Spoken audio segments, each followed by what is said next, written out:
You can put me on airplane mode. I guess that's how we got to start off a Tuesday.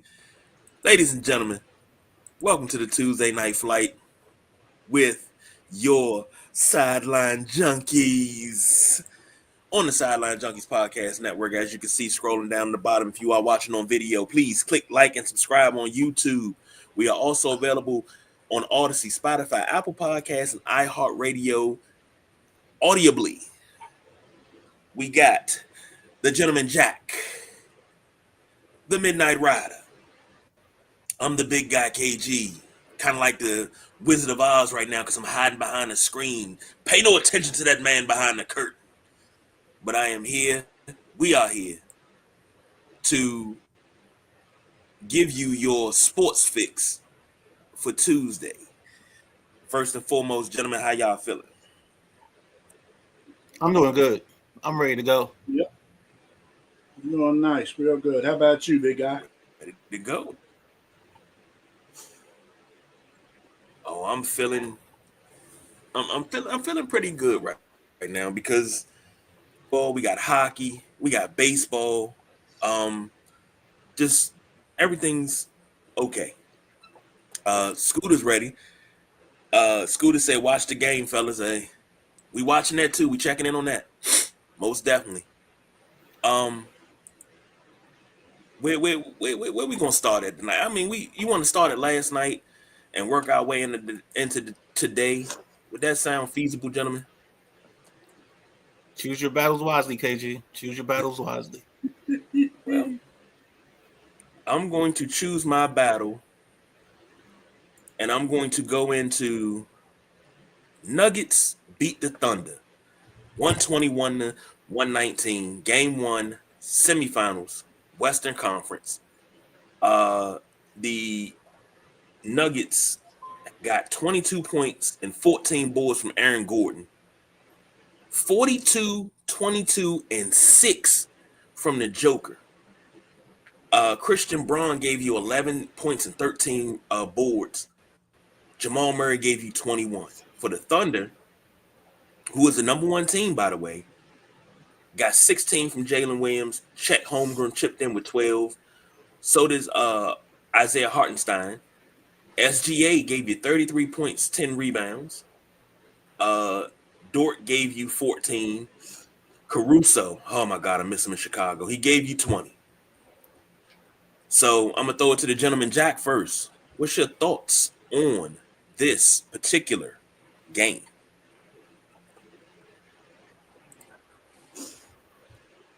Well, Caruso, last guy you spoke of, man, I tell you, I can't believe he's still throwing them up and putting them down.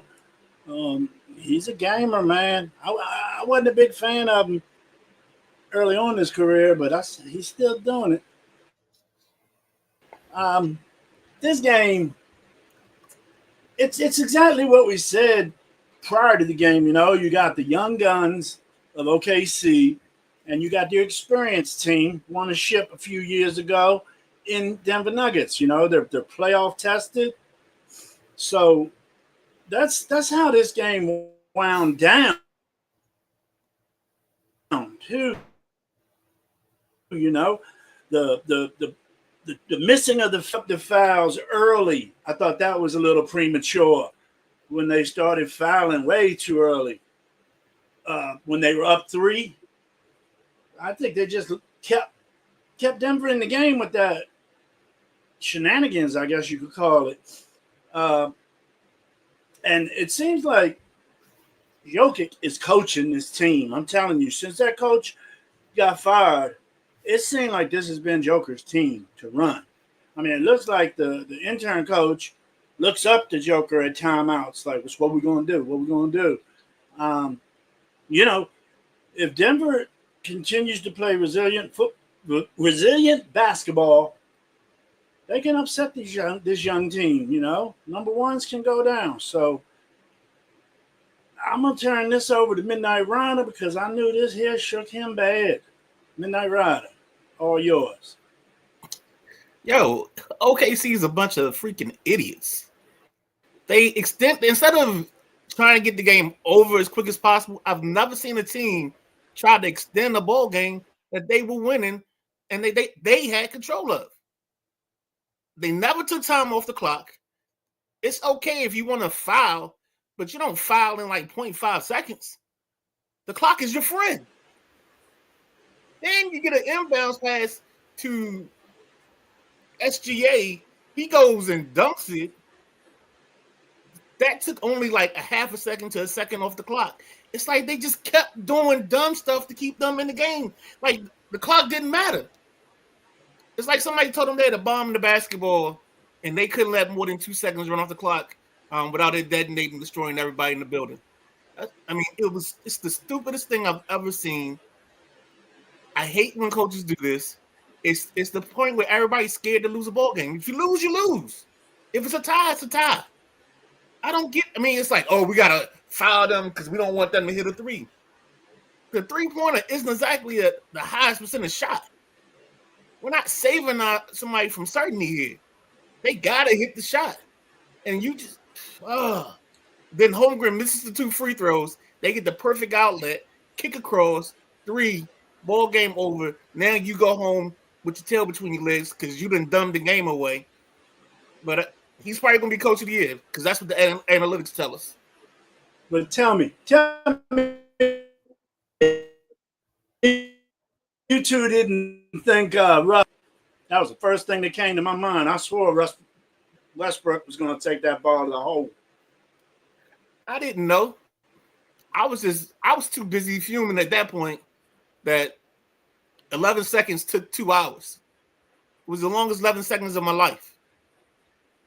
I even got more gray hair because of those last 11 seconds. It just did not make sense at all the way they managed the last part of that ball game. It's as if like, all right, we don't want to win it. It's almost like I don't know, man. I'm so frustrated and just frustrated with it. I thought overall it was a good ball game. I thought both teams played hard. I thought both teams did what they were supposed to do. But that last minute of the ball game, y'all can have that. That's all I got. Just a little bit. Now, looking at the overall stats for the team, the Nuggets shot better than the Thunder, 44% to 42. From 3, the 15 of 43, the Thunder were and the Nuggets were 10 to 32. Jeez, man. The amount of 3-pointers that are shot in a game is fucking serious. Free throws, 27 to 33 were the Nuggets. The Thunder were 20 of 28. Nuggets crashed the boards hard. They out-rebounded the Thunder by 20, 63 to 43. This game was closer on paper than it should have been. Because if you get out-rebounded like that, you shouldn't even be in the gym.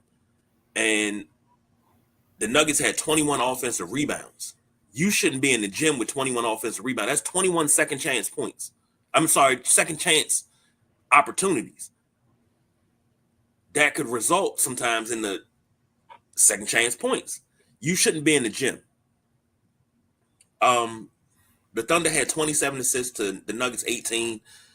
Thunder had 11 blocks to 5. They had 12 steals to the Nuggets 6. But the Nuggets turned the ball over 18 times compared to the Thunder's 9.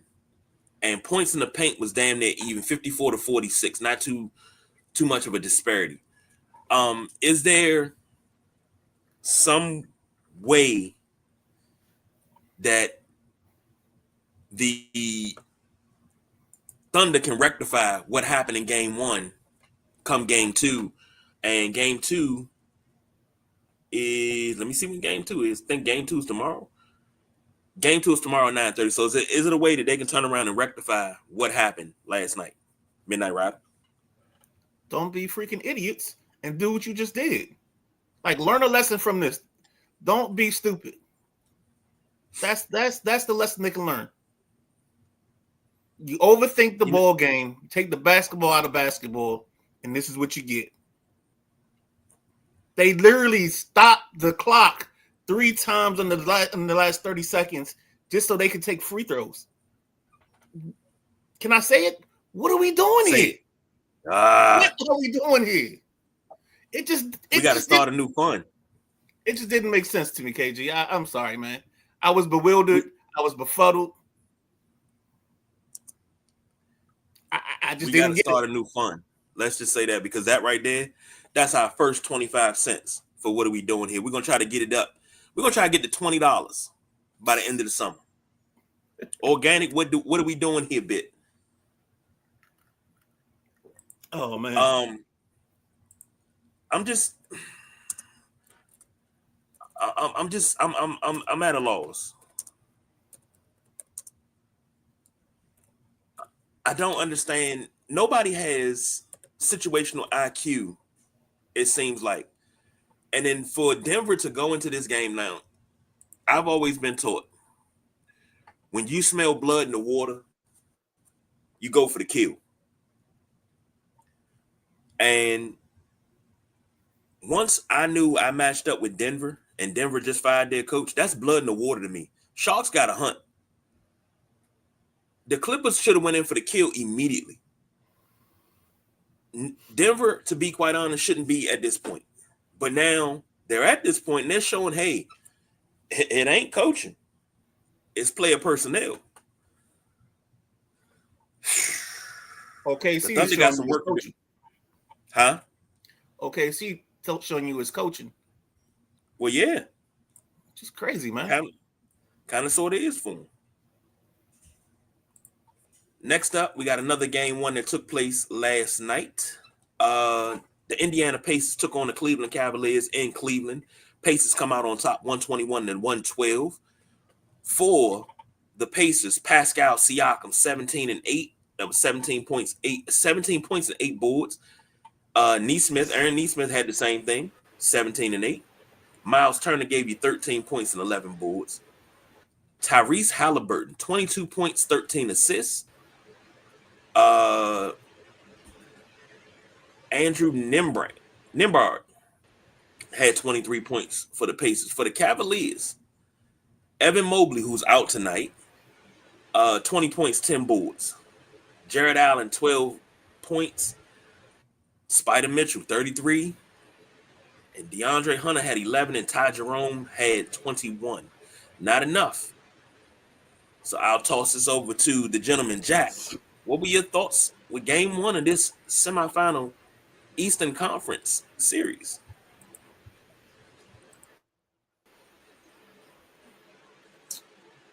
Indiana, they came out and shared the ball. Halliburton does what he does, distributes the ball and scores when needed. I thought Halliburton played an excellent game. They still need more consistency out of Siakam.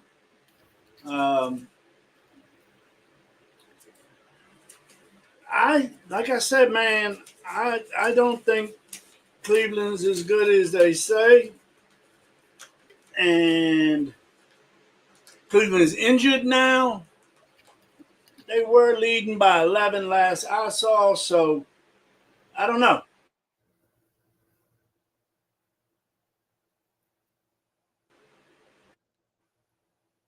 $11-point lead.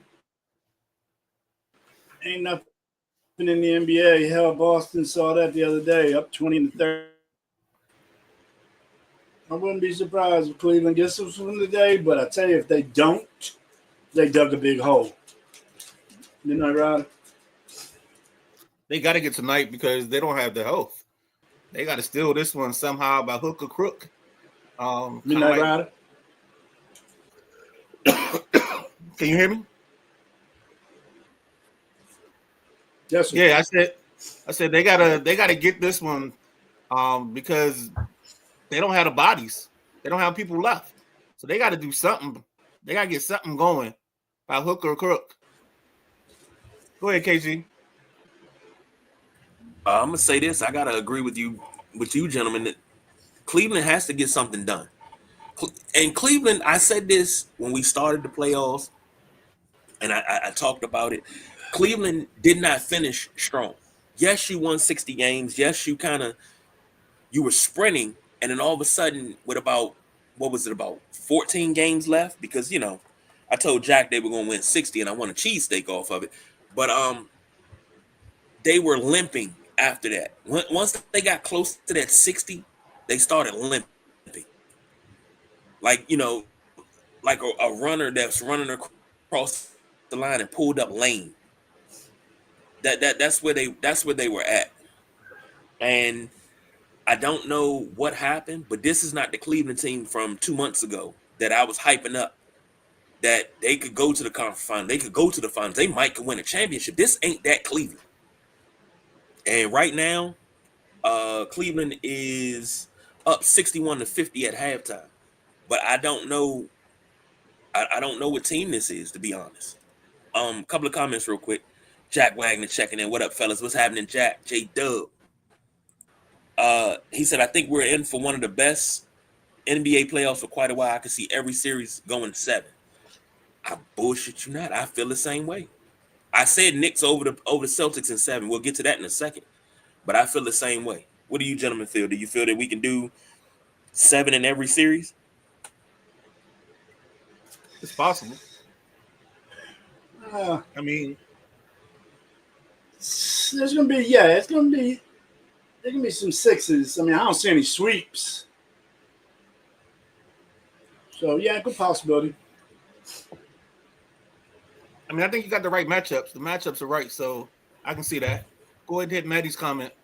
We gotta get a horn. Maddie, what you said we gotta get a horn. We gotta get a hockey horn. Midnight Rider. We took care of the hockey horn. How long ago was that?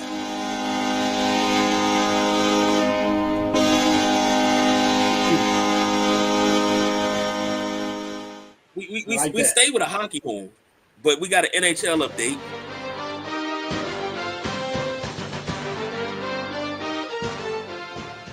Oh, believe me, I'm prepared. Caps go first. Protoss is what Maddie said. Thank you, Maddie, for that. But speaking of the Caps real quick, they are playing Carolina as we speak. And Maddie's a Hurricanes fan.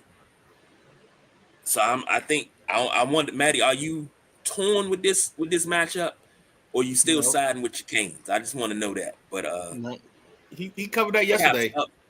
Huh?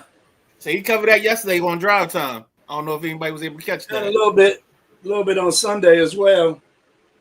Hey, I missed out on Drive Time yesterday, even though it was at 5. I was a little busy, but I always catch up on Wednesday and catch up on everything on Wednesday. I'm a day behind most of the time.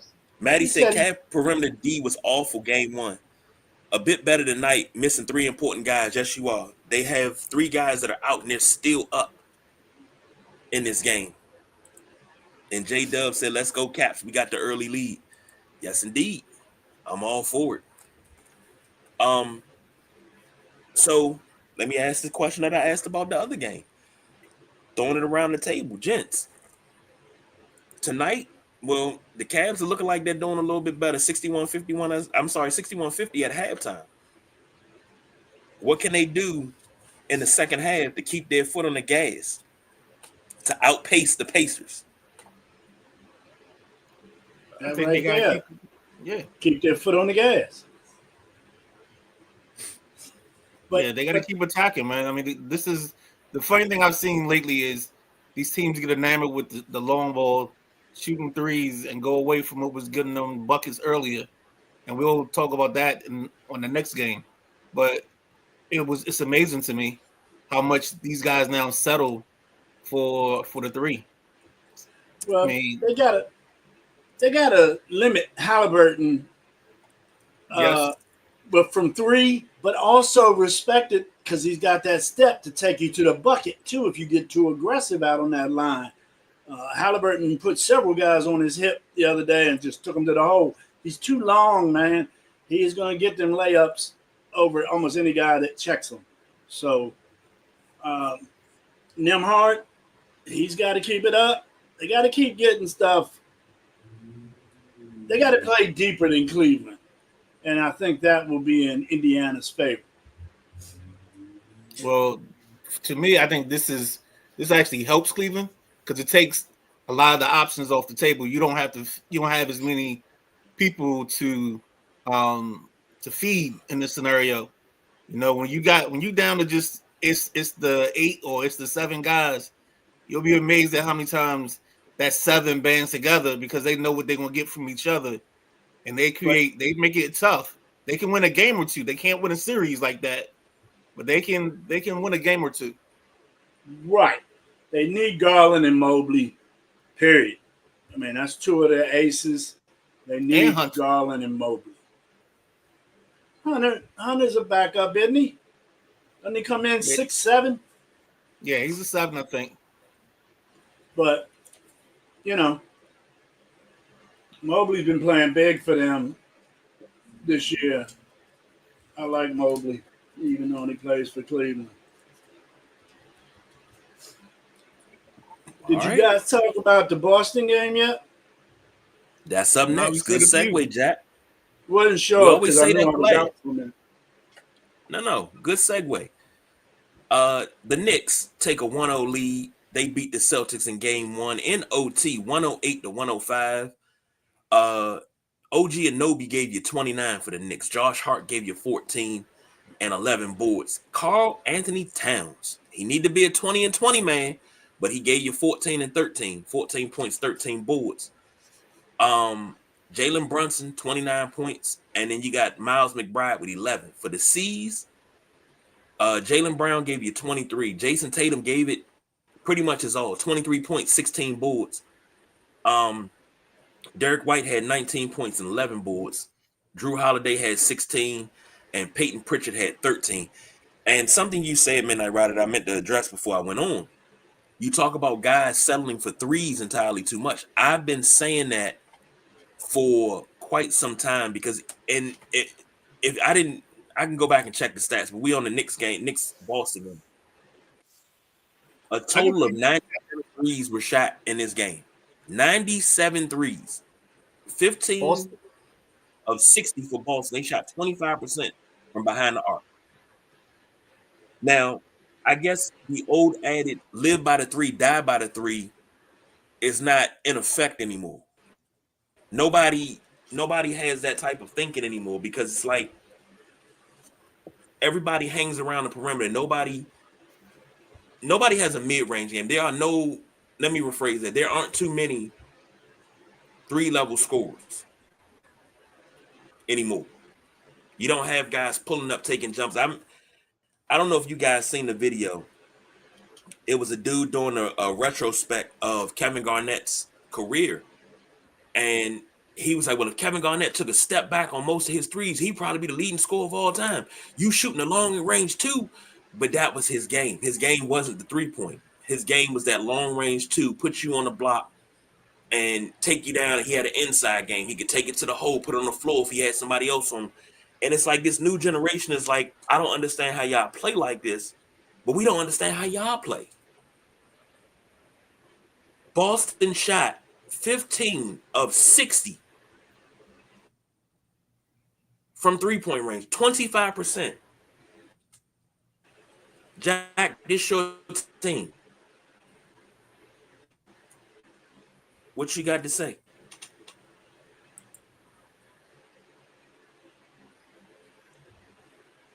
Well, I feel that Boston settled too much. I didn't see a lot of play calling, especially at the end of the game.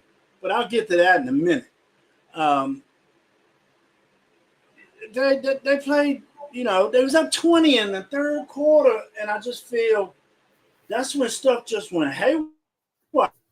I mean, at least they were driving in the lane. The whole second half, they were not driving to the lane.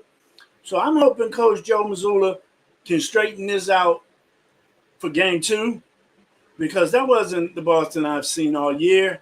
And you're not going to see Boston shooting that cold again.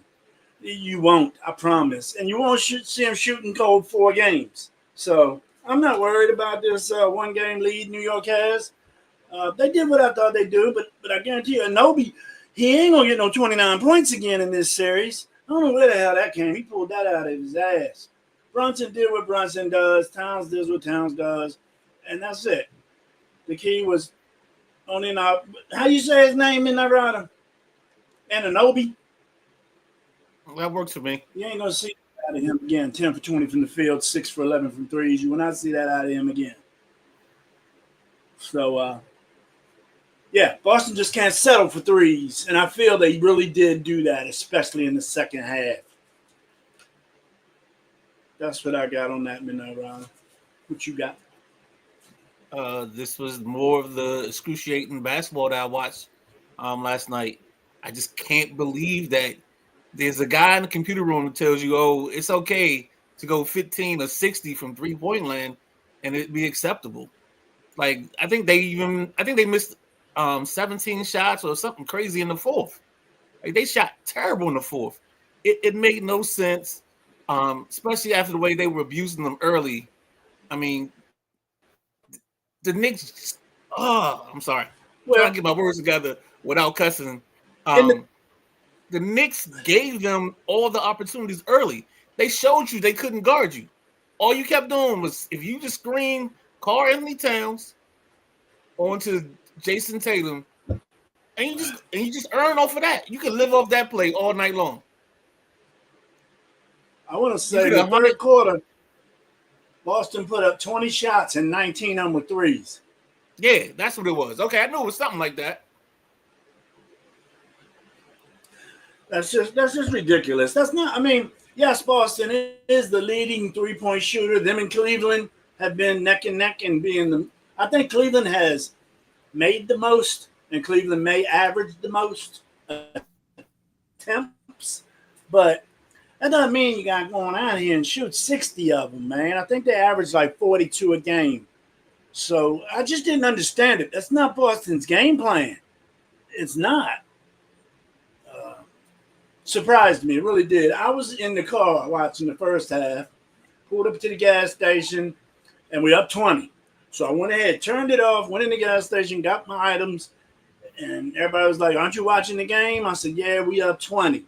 Shit, I come back outside, we only up 9. Get home, it's a tie game. So really frustrated the hell out of me. I feel Missoula was kind of out-coached. The last 2 possessions that Boston got the ball, I seen no play call. And I'm not counting the 5/10. That clock was hard to beat. But the last 2 possessions they had a chance, I seen no plays called, man. Try to get it to Tatum. That was all they did. And Boston has a ton of sets they can run to free up anybody. Derek White, Jaylen Brown, Al Horford. They can free up a man. And then early, they was only up 1 point. Why didn't we try a 2-point basket? No, we tried a 3-point basket. So there's a whole bunch about that game that was just horribly wrong. And it's not just because it was Boston. But the Boston, New York game and the Denver – who Denver run again? Denver OKC game. Those 2 of the most horrible NBA games I've seen this year, guys. Both of them suck. Well, I'm going before you go off on me, before y'all go off in the comments. Let me preface this by saying it's a method to the madness, what I'm about to say. But this right here, this part of the game that we're looking at where people are settling for threes, we're seeing it in college, we're seeing it in high school, we're seeing it in AAU, we're seeing it in the NBA. The downfall of the game is because of one, Wardell, Stephen Curry. No. That's why the game is the way it is. I blame him. And listen to what I'm saying. Everybody saw how effective he was doing that, running under Steve Kerr. Because remember, Steph Curry came into the league, he was getting to the lane, and he would get to the lane, get to the line. He would shoot jumpers. He could still shoot the 3, but he still don't rely on it because he can score from anywhere he wants. I blame him because, once again, nobody looks at this cat's work ethic. He didn't just come into the league and say, I'm going to do this. No, he did everything, and he worked his way to it. Everybody thinks, oh, I can just walk on the court, and I can shoot from the logo. I can shoot from here. I can. No, you can't. That put in. We're talking about a cat that put in thousands and thousands and thousands of hours to get to that. Teams are. This is where analytics mess everything up. Because when the Warriors were with a hot team, everybody wanted to have a team like the Warriors. You wanted to have a point forward like Draymond bringing the ball up. You wanted to have splash, but everything was all about that. But you don't understand how it was concocted and how it was put up, because that whole team was based off of defense. Their defense turned into offense. So yes, I blame Steph Curry, because God damn it, nobody watches how hard you work. They just think they can go out and do it. But they think they can recreate what you've done. But Boston had the ball with 26, 27 seconds left in the game, tied at 100, okay? Tied at 100. They throw up a forced shot before the shot clock goes off. And it makes me no sense why nothing was drawn up to take the ball to the rack and get a 2-point lead. I mean, they're still shooting threes. They were down 1. All they had to do was take it to the rack. Still shoot 3. Missoula should be hung for this, for the play calling or lack thereof. They still had a chance to pull this game out. And I feel Missoula did not do that. I put it on him. All right, I'll agree with that. Let's get to a couple of comments real quick. J-Dub said the Cavs need to do a better job trying to contain Halliburton, because last game he made every play he wanted. Yep. Maddie asked the question, how much 2 steak dinners go for now? Asking for a friend. It all depends on where you're going, Maddie. If I'm going to get a steak, and I'm going to get a steak, if my wife's not cooking my steak, because she cooks a steak to perfection, we going to Morton's. And if we going to Morton's, we talking $70 to $80. Perry checking in. What's good, Perry? How you feeling? Dub said Boston took their foot off the gas too early and fucked around and got cold and couldn't get it back. Yep. And Perry said the 3 been Boston's game plan. But back to the old adage, you live by the 3, you die by it. It's true. But they still going to be throwing it up. They still going to throw 45 up next game. So, yeah.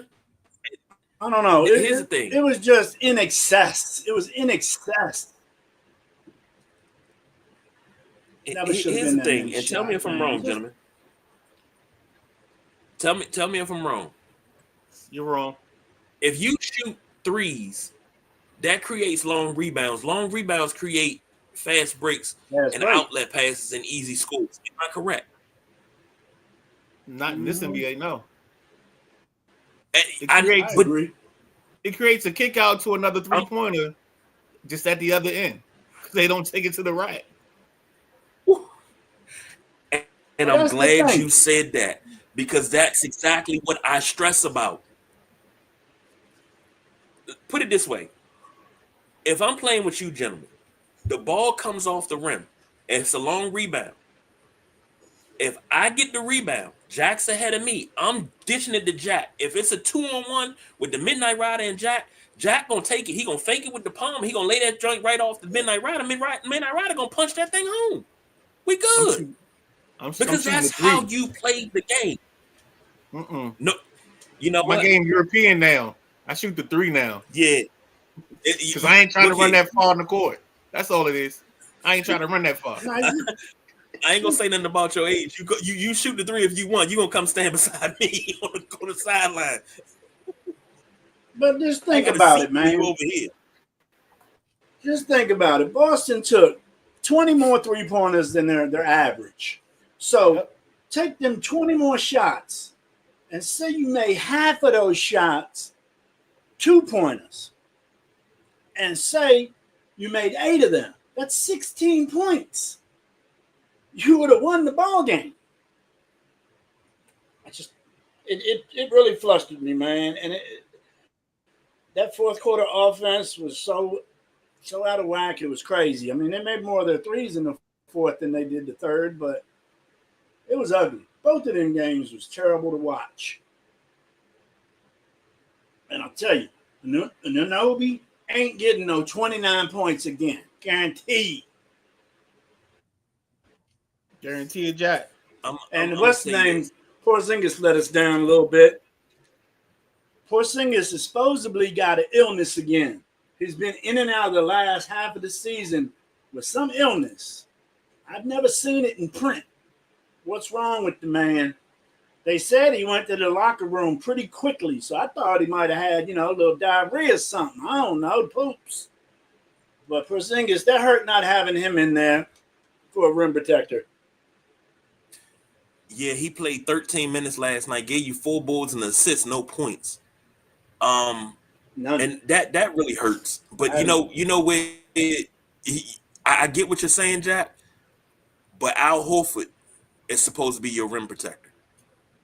If Porzingis goes down, Al Horford's supposed to step back to his role. Porzingis. I don't think Al Horford. Al Horford is Porzingis' backup. Yeah, now. But remember, Al Horford was a starter. Last season, Al Horford was a starter. 3 years ago. He was a starter last year. Look. When Porzingis was hurt, yes. We're going to do this till the wheels fall off. I like Al Horford. He's 40-some years old, dude. He can't give you a full game. Al Horford is 38, man. That 34 minutes probably killed him. He's 40. He's 40-something. Hold on. What we talking? Last year? How was Al Horford? That was playoffs. Last year, Al Horford started. You're right. He started 33 games last year. He started more games this year than he did last year. Out of the 60 games he played this year, he started 42 of them. Porzingis been out about the same amount both seasons. Well, they got Porzingis in the middle of the season last year, so Center on his team. Nah, 2 years ago. Was it 2 years? It was 2 years? It's been that long? Damn. Okay. We got him. Then we didn't make the championship. Then we got him. The second year we got the championship. All right. Next up, you don't believe me, the well-rested. I do. Because you would know. I mean, just like I know when guys come in Chicago, you know who coming into Beantown now. The well-rested T-Wolves take on the Warriors. The Warriors beat the Rockets Sunday night, 103-89. 20 points from Jimmy Butler, 33 from Buddy Hield, 16 from Draymond, 22 and 10 boards from Steph Curry. For the Rockets, Thompson gave you 24. Sagun gave you 21 and 14 boards. Van Vliet gave you 17. The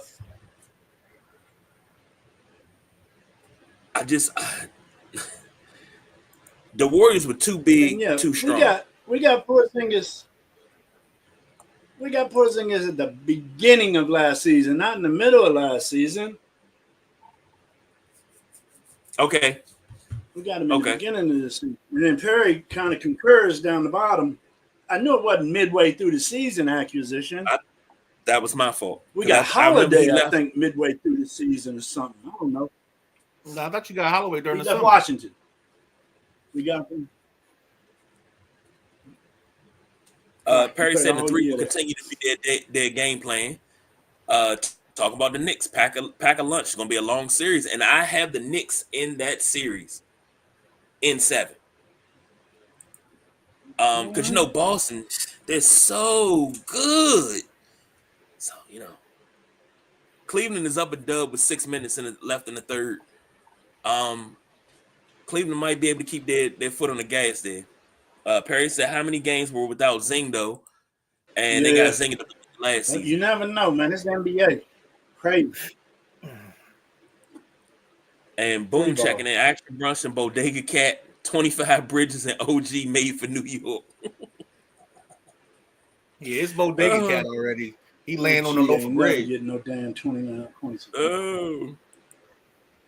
And Holiday at the beginning of last season as well.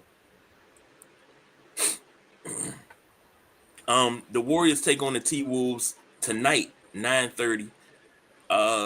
Let's get some pregame hype going, fellas. What you guys think? Do you think the T-Wolves a layoff hurt them, and the Warriors just played on Sunday? You think they can keep running with what they had and run through the T-Wolves like X-Lax? What you think, Jack? Oh, I don't think they're gonna run through them boys like X-Lax and nothing, but Golden State's ready, man. I think this stuff that Ant-Man's talking might be pumping up Steph Curry. He's been talking it since before the season was over. He's talking about all I want to do is get to the playoffs and have more success, and I want to find Golden State because he's trying to do a little checklist of checking off teams of players that he, how should you say, was a fan of when he was young. And Steph Curry's one, KD was one, and he beat KD last year. I think this is going to be another nitty-gritty series. I think the Wolves will prevail because of their defense. So I think Minnesota is going to get Golden State in this series. As much as I'm kind of like where somebody I heard the other day saying, just want the Warriors to lose. Tired of this Warriors chat, tired of this Steph Curry chat. Yeah, I'm about done with that too. So let's put the Warriors to bed. I got the Wolves win this one in 6. Isn't that right? Where are we at tonight? Are we in Minnesota? That's Yes, the way sir. it looks. You are at the Target Center. Yes, if it's game 1, yes. All right, then I think it's Minnesota in 6. I think Maddie's guy was right to have the upsets because I thought this was going to be one of those. I think I said it before. I thought any team in the West could be the representative for the West in the finals. So it's just going to be one of those things where I think Ant-Man takes control of the series if he wants to. You're definitely not getting Gobert to give you 2020 ever again. So I think this is the series that Ant has to solidify. If he wins, they win this. It's because he's the best player on the court. Point blank and simple. Huh. That's the only way he can win it. I don't think he can win it Okay. if he's not the. I like how you put that. I'm going to have to go the opposite way, and I'm going to have to say the Warriors in 7. Not because I don't believe in the T-Wolves. I mean, I give Rudy Gobert a ration of sugar honey iced tea. One thing I can say about him is he's consistent, and he is pretty damn good on the defensive end. Like, I felt that in 2020, he should have won Defensive Player of the Year off with just what he did, because he shut the whole league down. Oh, you talking about COVID? Ha ha ha! Joke. Rubbing on the mic, the COVID thing. Okay. I just realized the Wolves ain't played in a week. Exactly. Damn. And when you have a younger, not so playoff experienced team, that can hurt. Some guys have to play consistently. Huh? Weren't they just there last year? Didn't they make the conference finals last year? Randall, 1 you year. got some old dudes on this team, KG. Yeah, but you can't give them that young money. Young Minnesota. They just lived this. Yes, They you got just lived Julius it. But Randle, McDaniels, go. You say Nas Reed just lived this, but that's like Chris Paul saying I'm addicted to the finals. I'm glad he got over his addiction. Well, now you talking about a guy that gets hurt. You talking about a guy that gets hurt every time the playoffs start. No. I'm when he made that after the Suns made the finals, he was like, "Yeah, I'm addicted to the finals." I know what you're talking about. Yeah, brother. We glad you got over your addiction. Um, hold on. Let me pull up the roster here. Yeah. I think Uh, they're young to the playoffs to an extent, but I think that year experience is all the team needs. All you need to do is to go through it at one time, and then you're good.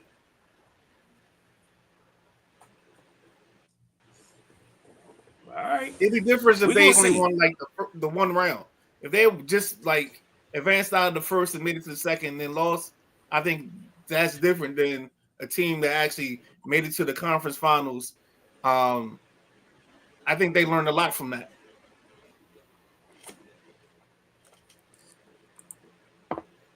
Boone said Wolves. Rudy gets choked by Draymond though.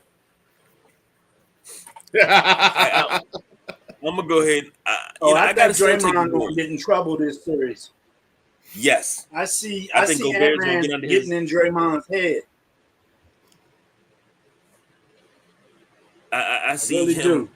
punching Rudy Gobert and something happening, and he winds up missing some time.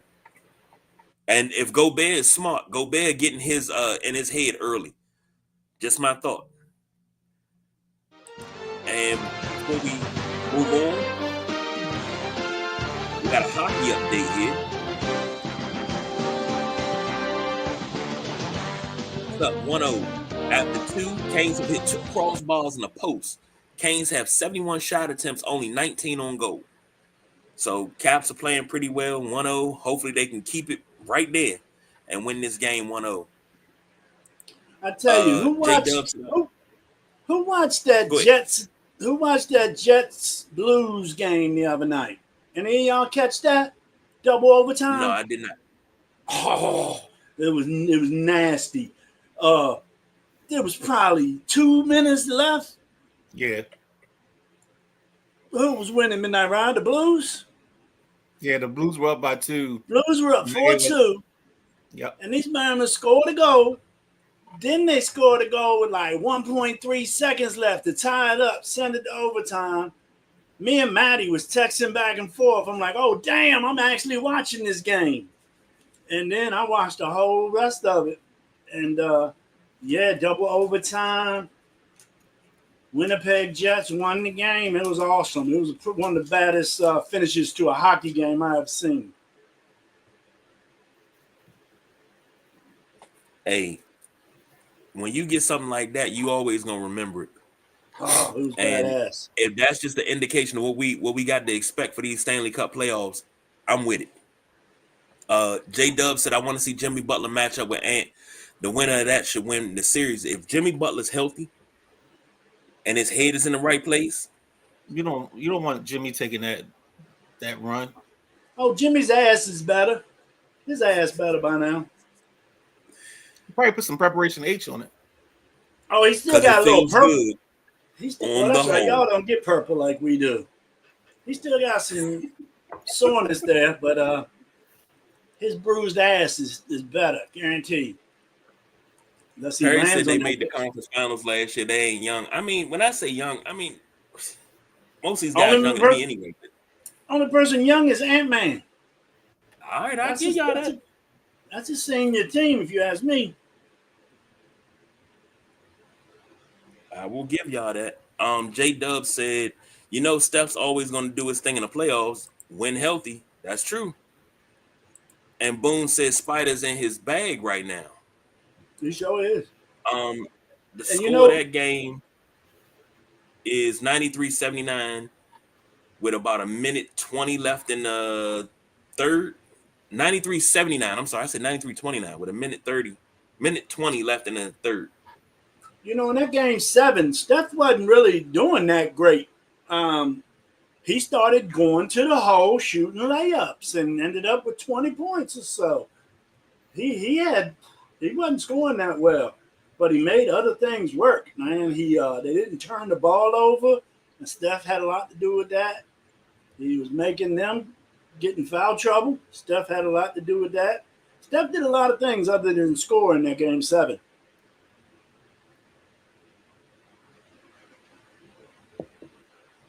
Go ahead, KG. Steph, I think Lee Ice pointed this out, and he was like, Steph did a whole thing where he was distributing most of the game, and then he just went off and started scoring. I said, wow, didn't think about that. I tell you, But everybody's beating Steph's hand up, man. Everybody's tearing that thumb up of his. So what's the problem? I don't know how he's playing with that thing taped up. Huh? So I don't see the problem with that. You watching the hockey game? No, you said stuff. Oh, no, I used to do it too. I'm just saying, it's amazing how much tape he has on that shooting hand and is still able to control the rock the way he does. And the Houston series, they were very physical with that hand. That's all I'm saying. Yeah, hey, Well, that's what you're that's supposed to just do. supposed to Houston going to be here.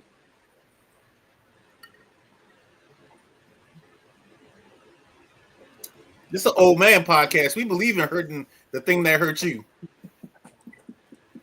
Okay.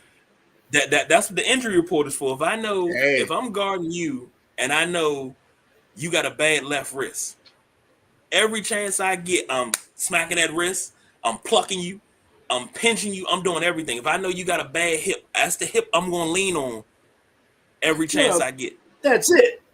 When you tape stuff up, your elbow, your hand, that's a target. I know. I agree with you. J Dub said, I don't know, Ant is coming I for the would lead. sit there and just bang somebody's wrist underneath. I did about 6 of those shots. My boy's hand gonna be sore. And J Dub said, big boy basketball, wrap that shit up. And that's what Steph doing. It gets to a point that it don't matter what's going on. When you know your team needs you, it's like, let's go. And there's nothing going to stop Steph from playing in these series because he knows his team needs him. No, and Jimmy Butler's the same way. And I love that about players like that. Absolutely, positively love it. I love it. Amen. Man, you just get close So, to stuff and get a handful of his shorts. So that way he got to use that hand to smack your hand away. Yeah. Mm-hmm. Come on, dog. Get Yeah, off my drawers. Get off my drawers. but that's what you do. And then, especially when you playing in the paint and you got somebody that like to get up and get rebounds, what you do is you grab them by the shorts. So when they jump, you pull their shorts down, and then they looking down their shorts. You got the rebound. You gone the other way. Jesus Christ. I ain't putting off no man's No, shorts. I mean, I've grabbed man, a shirt before. I ain't trying to take You nobody's grab the shirt, pants it's too off in the obvious. You paint. will get the foul called on you. That's too obvious. You pull my See, pants like, out, you might have a jelly busting you up. Now, you ain't want to see all that. What you do is, like, when you go for a rebound, you going to box somebody out, you step in front of them. But when you step, you make sure you step on their foot. And you step and you twist and you go for it. Y'all dirtier than I was. That's the era you grew up in. I know all about no blood, no foul. I grew up in an area too, but damn, stepping on the shoes, pulling their drawers down. That's KG. Oh, yeah. I don't pull no drawers down. I don't want nobody's drawers down on the basketball court. Yeah, But I'm you good. was talking I'm going to tell you earlier. something. You was talking earlier about, whenever you knew when you was going to get a run on, you could be like, hey, come on up to the rec center, or we'll be up at this YMCA, or we'll be at the middle school. God, those were the good old days, man. Yes, And all you had to do, let a couple people know, and you had a good run on, 3 or 4 downs waiting. Oh, those were good times. You had me ready to strap them on and tape up, KG. Isn't that right? I get some more of that? I'm going to tell you something. This is something that I learned a long time ago. You know, when you in a game and you know the guy gassed out, especially when you're playing in the post, what you do is you take and when he bent over, he grabbing his shorts, he trying to catch his breath. You take and you lean on him, and you sit there and you talk to him. You all right, man? You need to get some water. And I just put all my weight on him. He tried to post me up. I just lean on him. Oh yeah, put I all done my that weight too. on him. You gonna carry your weight and my weight all day long. But see, when somebody tries to do that to me, oh, I'm gonna use it. Okay, that's cool. Because soon as I feel you leaning to one side, I'm spinning off and I'm going to the other side, and I got an easy lay-in. I got a high motor, man. I got a high motor. Yeah. And when that motor get going, Boone knows what kind of motor you got. J-Dub said Get him, exactly. Boone said, stop Tell him, tucking on my bro. silk drawers. And KG been, I don't molest anybody, man. I don't look. When you get to the point, KG down low like this. He giving purple nipples or whatever they call it. let me tell you something. KG back. I'm gonna tell you this, then we're gonna move on. You better. Now, I'm a big Dennis Rodman fan. I'm a huge Dennis Rodman fan. We were it was me and my 4 cousins. We were over at Andrews.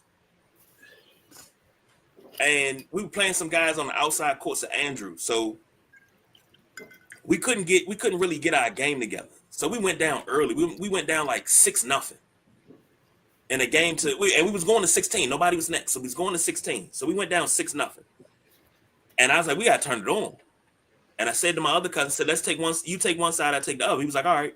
I said, nobody out rebounds. He said, all right.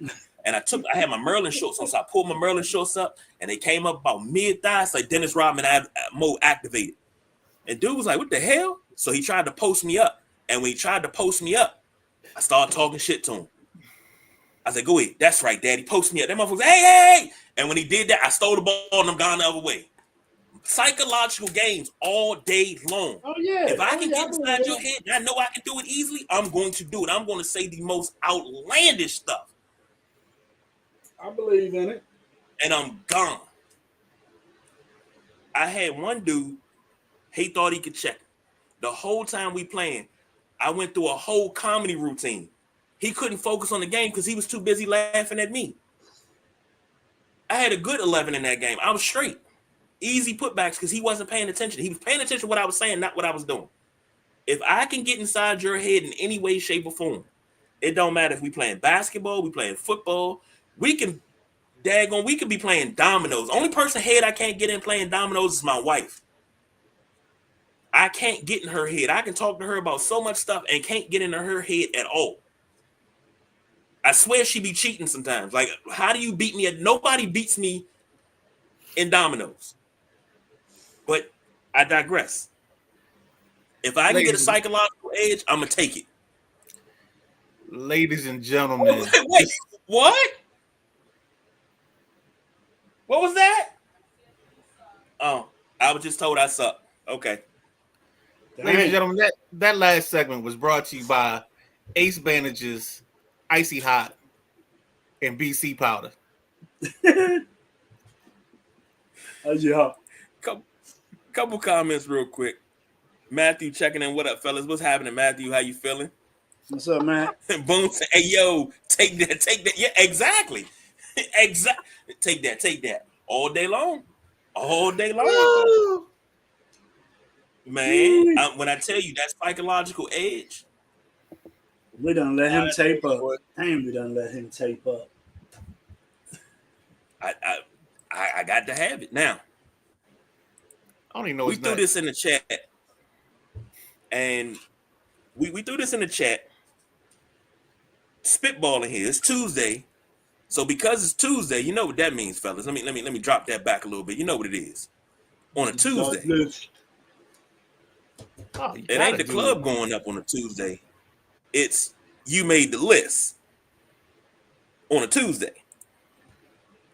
Top 5 small forwards that you have seen. Let's put that criteria in there that you have seen. Oh, I see. Of all the people that says you have seen, it's the guy that somehow is gonna make it seem like he's seen Elgin Baylor play, and he's like number 3 on his list. Come on, go ahead and pull Rabbit out your hat. You done No, seen Rabbit play too. I look. I spent a lot of time in Jack. You know, sitting in barbershops growing up. You too, Midnight Rider. You know, it's a lot of conversation, and you learn a lot about sports sitting in barbershops. You got dudes Used to that be don't like cut that. nothing in their head, but it's a walking encyclopedia of sports. That's Yeah, the there's Dodge actually a Park dude. Barbershop is where I learned it at. There's a dude. I'm trying to get for the passenger seat. Couple dudes, and then I got a special one for you. I'm gonna try to get a unicorn for you. For me, Yeah. okay. What Try you to get talking you a about? K9. Uniform? Military? No, I said unicorn, Oh, corn. and then I told him I'm gonna try to get him a K9. Oh, oh, a canine for real. I don't know what you're Okay. talking about, Willis. All right. So top 5. So, small Jack, if forwards you get a you've call- ever seen. And I get bumped from in the passenger seat, just know you got a new co-host just for this one show and this one show only. What are you talking about? Hey, post show, I got you. All right, I'll holler at you. Um, All right. J Dub said the Pacers cut it to 9.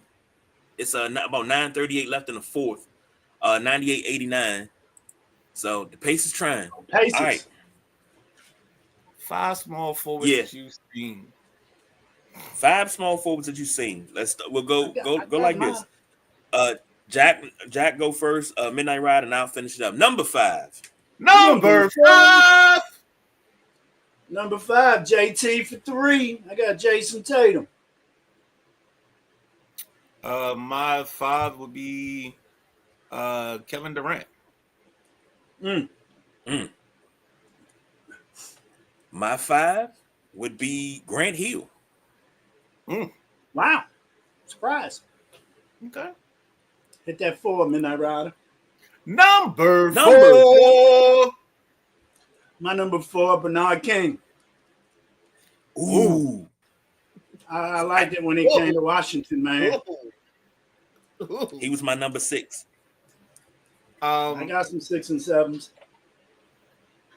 My number 4 would be half man, half amazing Vince Carter. Okay. My number 4 is the human highlight film, Jacques Dominique Wilkins. Neek's honorable mention on mine. I should have had him on my list because I watched Neek play a lot. Okay. Going to number 3, fellas. Number 3. My number 3 is the Greek Freak, Giannis Antetokounmpo. I love Giannis, man. Giannis can score anytime he wants. You done mixed up too. What? Giannis Antetokounmpo. Yeah. That guy. Antetokounmpo. Tried to say, I used to just call him Giannis. Antetokounmpo. Y'all like that? Antetokounmpo. Antetokounmpo. Home Depot. Yeah, that dude. That big motherfucker. Oh, Lord. Help me. Help me. That's what you got, man. That was your number 3 there, little Willie. I don't know if my guy qualifies because I've seen him play. But I was going to say Dr. J. He does It's all qualify. about Julius. Now, Dr. J would be way higher on my list, but I didn't really see him play like that. I caught maybe his last season. So I didn't really get to see him play like that. My number 3 is NBA Finals MVP, none other than Big Game James Worthy. Yeah, I forgot about James. He a Laker, though. I can't put him on my list.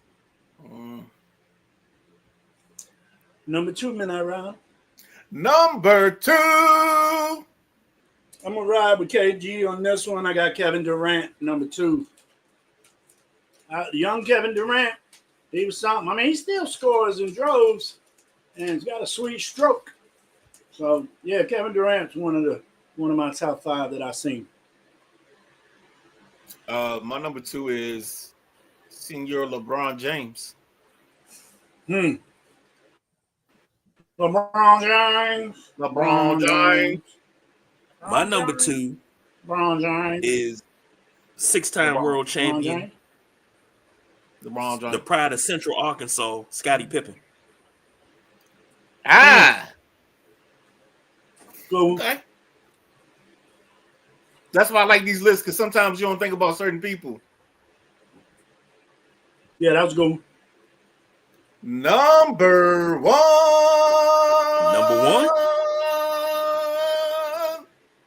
There's only one that could be on top of my list. There's only one. Larry Bird. I can't believe you went there. How's he Larry number 1 on your Bird. list? Boston Celtic bookends. Jason Tatum, Larry Bird. That's crazy. What you got? At number 1? Yes, sir. My guy went to Indiana State. They call him Larry Joe Bird. He's my number 1. KG? You Larry Bird. guys are delusional. Man. Larry Joe. Larry Joe. The hits from Flint Lick, Larry Bird. Okay. I mean, look who you talking to. I Right. called the 3-time MVP, the 3-time world champion, the greatest small forward I've ever seen play. Like, I sent you guys a joint earlier where they did the AI and said I if changed you my drop hat Larry for Bird y'all. this, I will change my hat for if you y'all. drop Thank Larry you. Bird in 2025 in this era, he would still be a Hall of Fame player because he wouldn't be slow, he'd be deliberate, and he still could beat teams the same way he did during his prime. Now imagine if he never hurt his back. Imagine how much longer his career could have been. He didn't hurt his back and Magic didn't retire because he said he didn't have a love for the game when Magic retired. But think if he worked on his 3-point shot like players today do. But he didn't have to. I know. I'm just saying. If he did, he'd be just as effective as these other players, in my opinion. Boom, I'm sorry. The question is Tatum a 2 guard or a small forward? I think we covered him as a 3. I think Jaylen Brown's a 2. JB and Derek White or JB and Holiday, yes.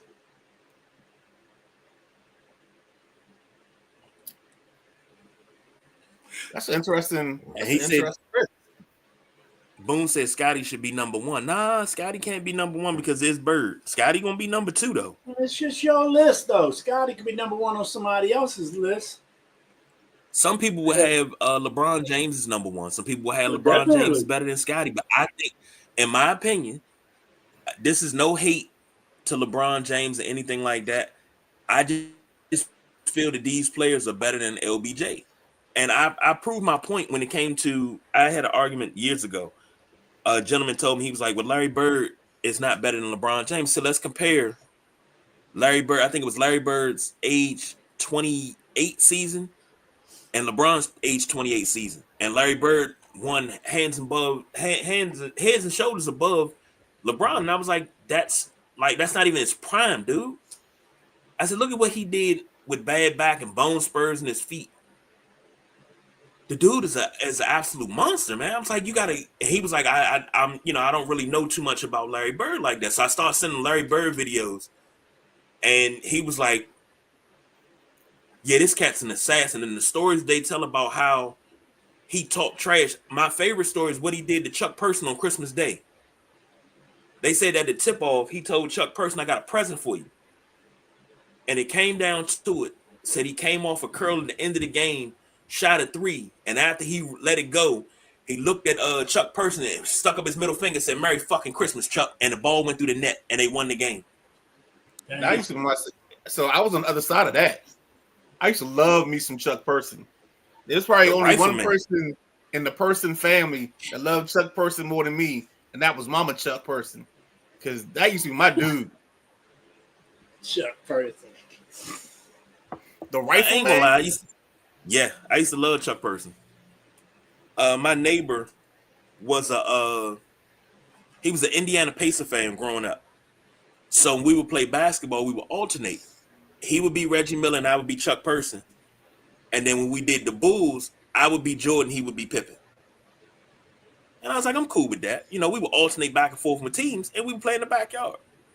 If you guys don't mind, indulge me. I don't know how many people you got in your like 6, 7, 8 range.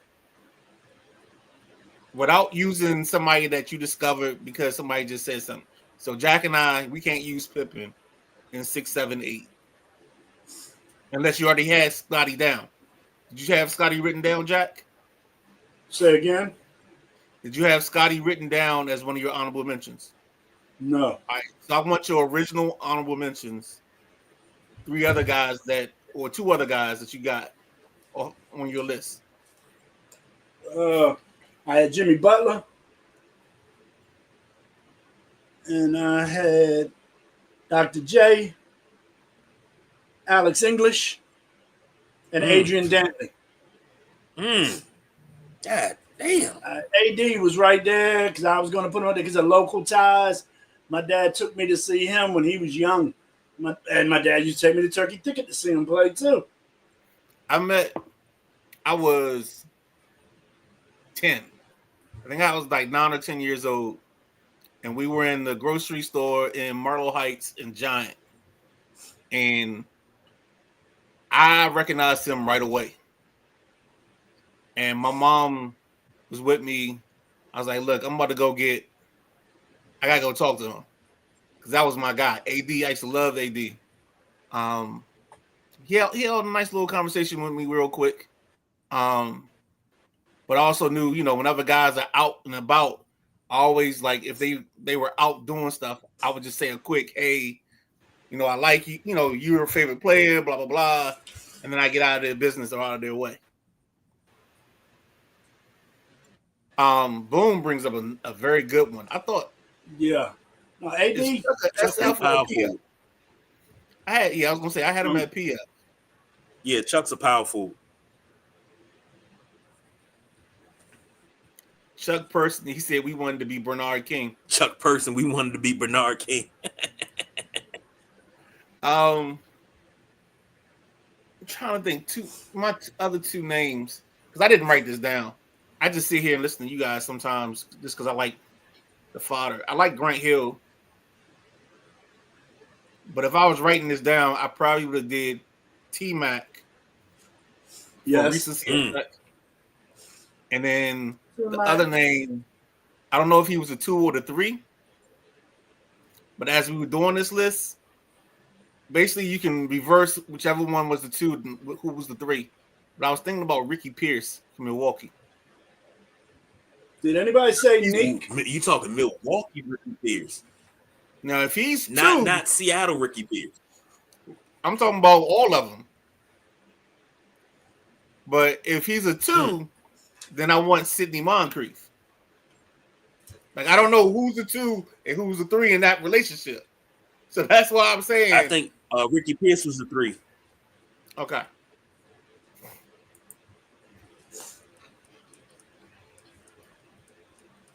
Of course, I said I had Irving, Bernard King, because I talk about him being here in DC with him and Moses here in DC, and I said if they'd have brought him back, they probably would have got something going, but it didn't happen. No, they wouldn't. But I got one. My number 8, Sean Elliott. I wouldn't do that. But that's your list, though. I don't like him because he's a Spur. Well, he was also a Piston for a little while too. He's a Spur. I was going to put Paul Pierce on mine. I was trying to figure out how to make it all Celtics. But isn't he a 2? I thought Antoine Walker was the 3. He left. I thought Antoine Walker was the 4. I did too. And I don't remember that Pierce was the lineup. 2. That's why I'm asking. I thought he was the 4. Walker. Okay. Walker was the Punisher. I loved Antoine Walker. Truth Man, played outside. Antoine Walker could play the perimeter but he would walk you inside 3, and he would go to work. Like, he could take you off the dribble. He had handles, but he had this move. It was like this hands up move. So he would dribble, and he would put the hands up. He'd bring it back down, and everybody would go for it. And he would go to the lane, spin, and lay it in. He'd get a quick dunk to hit the. Walker had when he hit the Walker shuffle there, I was good. Him and Mark Jackson, the Jackson Jiggle, 2 of my favorites right there. And not to bring up old stuff, but ISO Joe. Because ISO Joe used to move to his face. Joe Johnson's another dude that like he made you realize that you didn't have to be fast to be a good scorer in the basketball. You watched Joe Johnson? Yeah. Really? His Hornet days or whatever Bobcats, whatever they were. Didn't he play late 70s, early 70s, late 70s, was gone by the 80s? No. ISO Joe. Joe Johnson played with the Celtics. Yeah. Oh, you're not talking about Jelly Bean Johnson. What's his name? Kobe's dad. Joe Johnson that was drafted by the Celtics. Right. Kobe's dad. Oh, that's Jelly Bean. Bryant. You said Johnson. My fault. Yeah. No, you good. Joe Bryant. Y'all keep me on here after an hour. My mind goes wild. Hold on. If there's a most hated, woo! Oh, go ahead through the comments, man. Yeah, you got some page you love. All right. Who's Daniel Bird? Boone said Bird was playing horse on the court. He was. Daniel Bird Sports Highlights says, yo, what's happening? Thank you for joining us. Thank you. J Dub said if it were not for injuries, Bernard King was on his way to being one of the greatest to ever do it on the basketball court. Even after that injury, he used to drag that leg up the court, but he could still get to the bucket. He could still score. Dominic Wilkins said, I ain't never had, sleepless nights before a game until I, played Bernard King. So Matty Ice with an update. Matty Ice. I'm sorry, I wasn't prepared.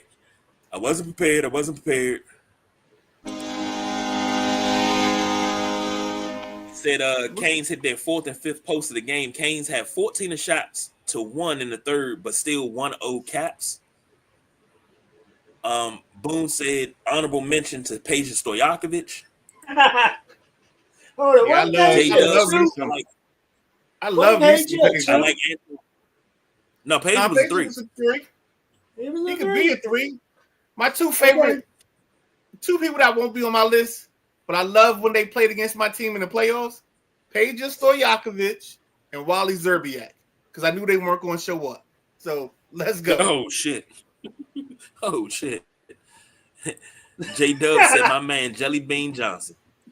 Yeah, I did. That's all right. I say Jelly Bean Wagner then, fool. Uh-oh. We got an update. We got a score. Jelly Bean Johnson. Matty Ice said, hey, Kobe, Grayson Seal tied at 1. 1-1 now, huh? Okay. And now I can go back to watching it. All right. Because yeah, if you was watching it and we was up 1-0 and you turned it off, damn you, Midnight Rider. No, I didn't see the 1-0. That's why I didn't go back. Oh, Jinxie. I didn't go back to watch the game because they got 1-0 when I wasn't watching. That's the thing. You wasn't watching. That they went up 1-0. What are we doing here? I'm gonna say it again. Oh gosh, we love messing with you. I know you do. It's so fun. We up to 50 cents. For what? For those that don't know, for every time that the Midnight Rider says, "What are we doing here?" organically, we drop 25 cents in the bucket. So far this show, we've done it twice. We're starting to fund over. We are at 50 cents. Please get the Midnight Rider to say, "What are we doing here?" at least 4 times a show from now on, so we can at least make $1 a show. Your And contributions are helpful and they're appreciated. you can hit that star. You can throw 50 cents our way yourself. I can go get a blow pop. That too. I'm glad you. Whoa! I got nervous. Nah, I don't go like that. I ain't no Russell my Maniac. I ain't off the chain. Them boys out of control on Saturday night. You gotta check them out. Ooh. Saturday night, 9 p.m. WrestleManiacs off the chain. But before we get to Saturday night, Jack, Midnight Rider, y'all got the passenger seat. And if you don't know, the passenger seat comes on Wednesday at 8 p.m. with Jack Carr, the Gentleman Jack, and his backseat driver, the Midnight Rider. What y'all got coming up on Wednesday tomorrow, 8 o'clock? Well, I tell you, we got another state championship football coach coming on the show. I've been working on this guy since we started this show, and I finally got in touch with him. We're going to get Coach Danny Hayes, formerly of Gwynn Park, and I believe now his new gig is at La Plata High School.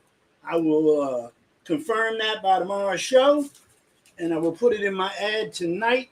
So we are really going to be having a 30-year high school football coaching legend of the state of Maryland and surrounding areas. Everybody knows Danny Hayes from Gwynn Park, the good he's done with these kids down there. So, I think me and Midnight Rider are going to have a good time with Danny. I really look forward to speaking to him. I haven't spoken to him in probably 20 years. No, I mean, I got to give Jack props for pulling off the is it Rich Hoser or Rick? Rich Hoser last week. Yeah, he was great. Like that dude was just ready to go. I don't want to even compare. I just want to say it was easy. It was fun. Like he sometimes just let us into some great questions that I didn't even have prepared to ask. That's why sometimes I don't write a lot of stuff down because I don't want to be trapped by the question I got written down. I like to sometimes just go extemporaneously, but he was a blast. But we might have to adjust your schedule a little bit if I can get what I'm trying to get. If I can get the whale. Yeah, no. We'll make it work, Midnight Rider. You do what you got to do, and as long as we communicate, we'll make it work. Okay. We do have a little slate set up for several weeks right now. Of course, I like having the cushion. Midnight Rider likes flying the seat of his pants. But we're going to be having some other coaches on here shortly. We got Mike Glick.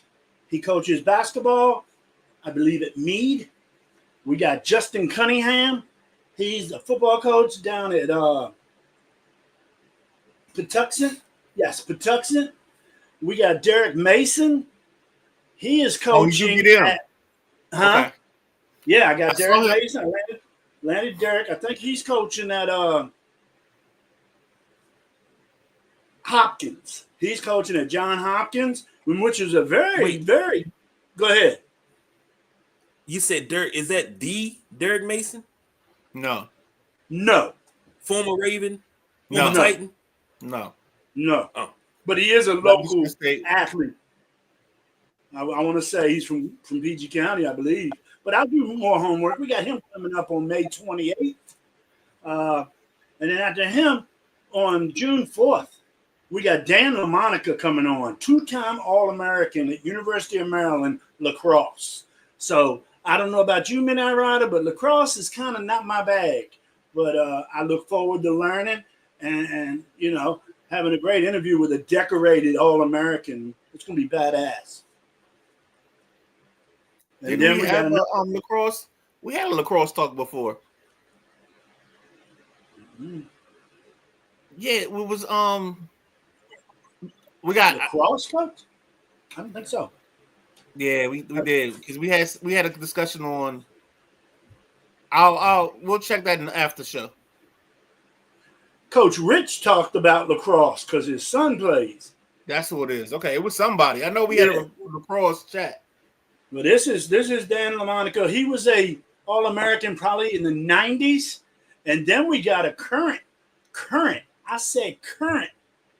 female All-American that we working with the Naval Academy to get permission to have young Emily Meneses on this show. I will check with her mom and learn how to say that last name, but Emily is one of the best lacrosse female players in the country. So they're currently playing in the NCAA tournament right now. So let's root on them Navy lacrosse, female lacrosse. Go Navy. Well, hold on, Jack. It don't matter what come out of Navy. We always root for Navy. That's in our backyard. Navy's always being rooted for around It's here, amazing. except for when they play Notre Dame. That's the only time we don't root for Navy. Say, I was wondering what y'all was tripping on. But it's amazing how Navy has been in my backyard my whole life. And it took me over 50 years to go to a game there. That just puzzles the shit out of me because I've been to games all up and down the East Coast, some on the West Coast. It took me over 50 years to get into Navy Memorial Stadium and watch a game. And that first game I watched was the Duke University Central Florida Military Bowl a couple years ago. hey, we might need to do a show update. Might need to do a what, Mumbles? Show update. Anytime you want. So let's go. If we're done giving our things, let's hit the after, and I'll tell you what I'm talking about. Yeah, that was all the guests we got lined up right now. There might be a little bit of shuffle in the schedule, but that's what it is, Midnight Rider. Cool. Two things. God, what was the MLB note I had? Never mind. I forgot them. Don't worry about it. Post show time. Yeah, I'll do it post show. I'll say this. I'll say this to Jack. You talk about Navy being in your backyard. My first college football game was Navy versus Delaware. And I wish I still had my megaphone from that game because I had my megaphone for years after that game. I even had I went to a Navy game and bought a yellow Notre Dame Fighting Irish football, which is one of my prized possessions till somebody decided to throw it on the roof. So, but I digress. But I think that sounds like a Xavier. That sounds like a Xavier kind of thing. No. This is long before I had kids. One of my friends threw it on the roof. Okay. And I never got it back. Yeah, but I still expect that's a nice stadium. Yes. But you know they got I will say this. What? The Naval Academy during the 90s put food on my table. So I'm forever grateful for the Naval Academy. My mom got extra work from them. When she was working 2 jobs, needed something else, she worked the banquet hall over at the Naval Academy. And that brought extra money in, as well as, food, because we used to have milk, half a gallons of milk that had the Navy Academy emblem on it because they would give us milk. They would give us milk, fruit punch, all kinds of stuff. So I'm forever grateful for the Naval Academy for that. Forever grateful. Amen to that. All on you, Jack. Oh, what's that? Do you have anything to close us out with? I thought you had something. Do I have anything to close out? Nah. Just talking Naval Academy. You ever been to the Naval Academy's basketball arena? Nah. No. It's pretty nice. It's small, It was pretty nice. We took the girls there a few years back. They do a whole halftime scrimmage for the kids. I'm sure you guys have seen that before in arenas. Oh yeah, where the kids come in and play for the halftime show. Yep. But the girls from Navy's team was so cool with the team, with the young kids. It was amazing. They even let them sit like right behind the bench on the game. And then when they call a timeout, they ask the kids, hey, get up, get in the huddle. And they listen to the coach talk, and then they go sit back. I really gave the Naval Academy big praise for that. The way they really let the kids be included in their experience of playing a game at the Naval Arena. So yeah, that's all I got. And by the time I get back on air, Boston will straighten their shit out. Go Celtics. You know what? My final thoughts are, since Jack wanted to say that, my final thoughts are, I never thought in a million years I would ever say this, because me saying this is the equivalent of saying I hope the Cowboys win the Super Bowl. Go Knicks. But I hope the Knicks win this series and go on to the finals and win in the finals. I'm hoping that as a basketball fan. That's not me as a Bulls fan. That's me as a basketball fan. Well, you keep because they got a team, and I believe the Midnight Rider says it best. What are you telling me? There is a chance. There is a chance. There's a chance. So, grind this out. We'll see what's up. We'll see what's up. Hopefully they can grind this out. But until next time, make sure you click like and subscribe on YouTube and share. We got a lot. We over 1,000 members in our Sideline Junkies 24/7 group on Facebook. Go and like the page as well, and just come on in, have a good time, and get the conversation started. We got a lot to get done. So, for the gentleman Jack, I got it right tonight. For the Midnight Rider, I'm the big guy KG. Boss BJ's on special assignment, but we don't do no overtime, y'all. We are out of